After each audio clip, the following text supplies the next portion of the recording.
In Gaza, there is delight at this ceasefire, but it is a joy that's tempered by the stark, grim facts. 67,000 people have been killed here over the past 2 years. The bombs have destroyed homes, towns, and trust. Nobody dares to believe that peace will be permanent. In Gaza, many believe Israel still harbours hopes of annexing this land. Ahed Fairwana is a well-known political analyst. He's lived through this war and has been displaced from his home. Fairwana told us the peace plan was vague, but that he hoped it would thwart any plans Israel had to return. Hamas has previously said it is willing to give up its weapons for a Palestinian state.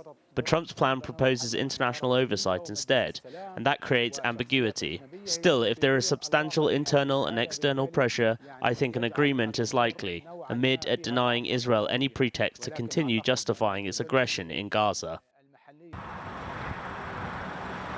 Smoke still rises over Gaza. The fighting has not yet stopped. But this is how things might change. At the moment, Gazans have been told to head towards a so-called humanitarian zone to stay safe. Under the plan, the IDF would withdraw behind this yellow line, but they would still control half the territory. The Trump plan also calls for an international body to run Gaza in the future, and for many that is unacceptable, an overhang of colonial instincts. The border peace will need to have more than just two figureheads from the West. This isn't 1919 anymore, and it's got to have credible figures from the region and from the Palestinian community as well, in order to make future governance of Gaza much more likely as an issue of self-determination. It cannot be seen as something being imposed by those from the West again.